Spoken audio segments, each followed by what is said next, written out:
S'engager pour demain avec RGDS, le nouvel R d'énergie.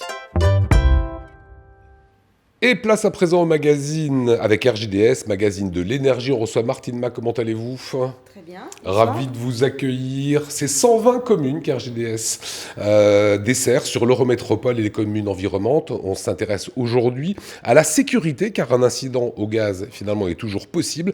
Pour cela, vous organisez des exercices en temps réel, c'est-à-dire ? Alors un exercice en temps réel, c'est un scénario, une histoire et des gens, nos collègues, qui jouent leur propre rôle pour vérifier que en cas de crise, on est bien au point. Et ça marche. Justement, regardez, on a suivi une de ces simulations. Mathieu Chanvillard. On attend le go pour pouvoir faire la réparation. Pour intervenir sur le site, donc on attend l'autorisation des pompiers de pouvoir accéder au site. C'est un exercice, mais qui n'a rien d'un jeu. Dans cette simulation d'accident, chacun joue son propre rôle. Une cellule de crise est installée au siège du groupe et une cellule opérationnelle coordonne les interventions sur le terrain. Et pour que la situation soit la plus réaliste possible, une entreprise spécialisée a inventé le scénario de l'incident et toutes ses conséquences.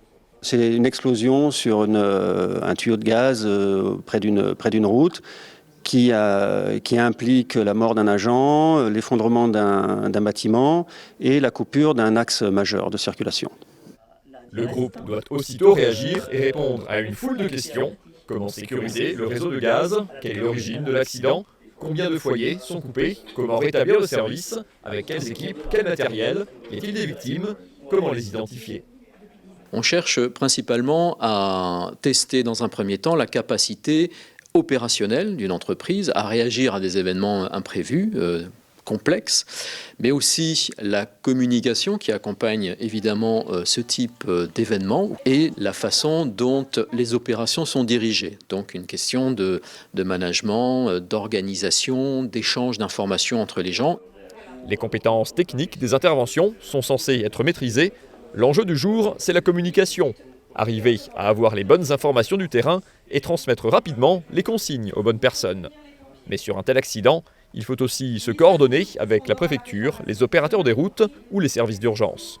Les pompiers et les gendarmes sur place assurent la sécurité et nous assurons les interventions liées à l'objet gaz en fait.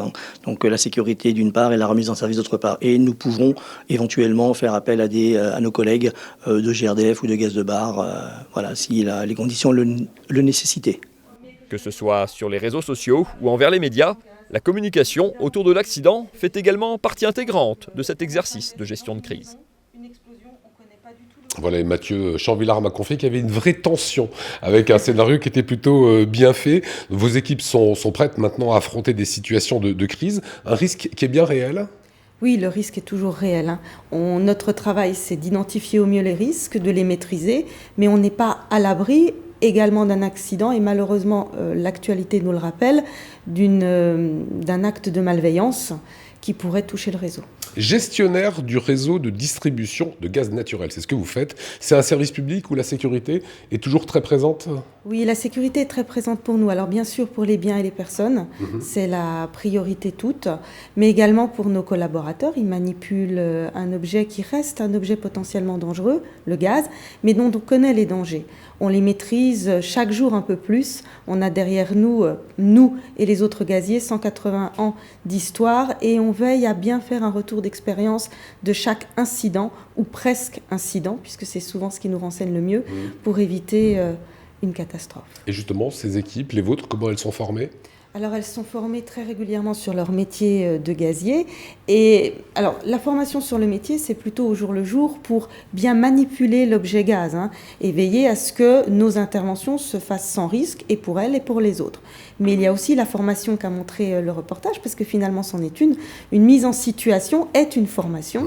Et là aussi, c'est certainement la meilleure des formations pour nous apprendre à bien réagir. Alors la prévention des risques sur votre réseau, vous maîtrisez, mais qu'est-ce qu'il en est de l'usager ? Finalement, c'est le dernier maillon de la chaîne. Effectivement, c'est le dernier. Je ne dirais pas que c'est un problème, en tout cas c'est un enjeu. Ouais. Alors plusieurs choses. La première, c'est qu'à toute mise en gaz, on remet une petite notice de sécurité, D'accord. ce qui explique un peu les responsabilités de l'usager. Nous avons aussi d'autres actions. Nous avons des actions volontaires. Alors sur les fameuses colonnes montantes qu'on trouve dans les immeubles, nos collègues visitent 1300 colonnes par an. Ah oui. C'est pas neutre. Ouais. Et ils font toujours un rapport en disant aux gens ce qui ne va pas, en les invitant à se mettre en sécurité. Ça, c'est un service qu'on ne doit pas, on n'a pas l'obligation, mais on l'a fait de façon volontaire parce qu'on considère que c'est notre responsabilité, C'est la valeur ajoutée. voilà, de dire aux gens quels peuvent être leurs risques et donc qu'ils puissent prendre leurs responsabilités en temps et en heure. Le dernier point aussi, j'insiste, beaucoup de gens s'interrogent du pourquoi on veut accéder au compteur une fois par an. Certains nous disent « mais je fais l'autorelève, pourquoi vous voulez accéder ?»